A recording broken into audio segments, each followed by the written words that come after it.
Suture needles and surgical instruments are the tools of the surgical team, and it is the responsibility of the perioperative nurse to understand these tools and be proficient with their preparation for surgery.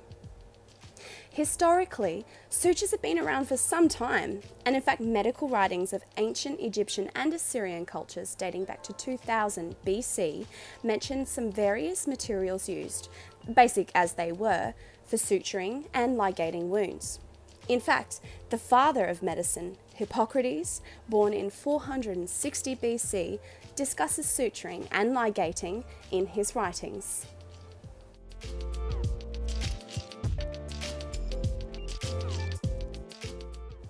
There are a number of different types of needles with a variety of needle shapes and sizes designed to work easily in different types of muscle and tissue in the body, such as taper cut, which is great for muscle, fascia, subcutaneous fat, and peritoneum.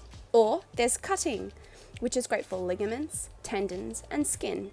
Then we have reverse cutting, which is great for fascia, ligaments, tendon sheath, and skin. And then we also have blunt. Blunt is great for blunt dissections, cervix, and fascia. Sizes. Originally, suture sizes were large and relatively thick, but as medicine has progressed, so has our ability to create finer suture material. Unfortunately for the novice nurse or surgeon, selecting sizes can seem a little confusing.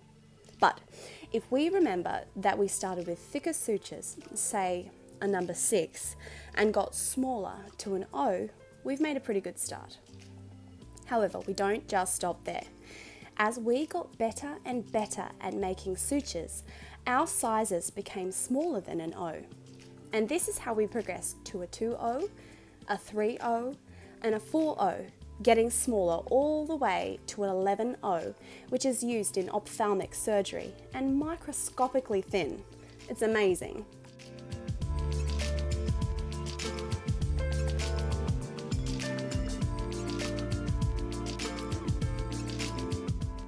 Typically in surgery, we would use a 1 to close tough fascia, an O to a 2O to tie off blood vessels, a 3O to a 4O for skin, and a 5O to a 6O for vascular or plastic surgery, and a 10O to an 11O in ophthalmic surgery.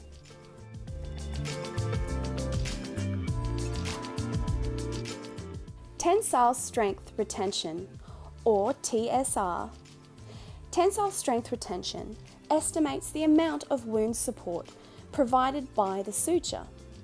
TSR decreases over time as water enters into the suture fibers and they begin to break down. The period when a suture retains its useful TSR is often referred to as a wound support time, or a WST. Selecting the right suture for a surgical procedure is an integral part to successful wound closure and to patient safety. A good suture is sharp, and it should definitely penetrate and carry through the tissue with minimal resistance. Slim, but not weak and breakable. Rigid, it should be resistant to bending. It should definitely be stable in your needle holder so it doesn't fall out into the wound. Your suture should provide appropriate support for the duration of your wound's healing. Ease of knot tying should be considered, and for this reason is often guided by surgeon's preference. And lastly, it should create a limited inflammatory response in the tissue. Monofilament versus multifilament, or braided sutures. Sutures are typically made up of monofilament or multifilament material. Simply put, monofilament sutures are smooth on their surface. In contrast, multifilament sutures, which are also known as braided sutures, have many small fibers woven together to make a single thread that are microscopically rough on their surface. Depending on the type of filament of suture used, handling and tying the suture will be different, as thicker monofilament sutures often require more knotting, and have a memory in their thread, making them sit as they've been packaged. Absorbable versus non-absorbable sutures. Sutures used to attach tissue beneath the skin are often made of absorbable material that disappears within a time frame that will support your wound's healing. There are many different types of absorbable sutures with very different tensile retention strengths. For example, a standard Vicryl suture will provide wound support for up to 28 days, and then it will begin to break down, but it will remain in the body for up to 70 days.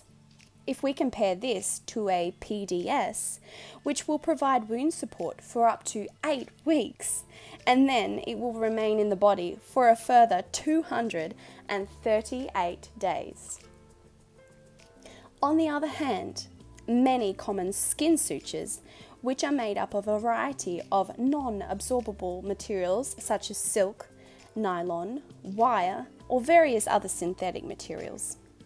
Non-absorbable sutures, such as Prolene, are used in surgical procedures that require long-term wound support, and they will remain in the body indefinitely. Skin sutures, such as nylon, are usually removed between 7 to 10 days.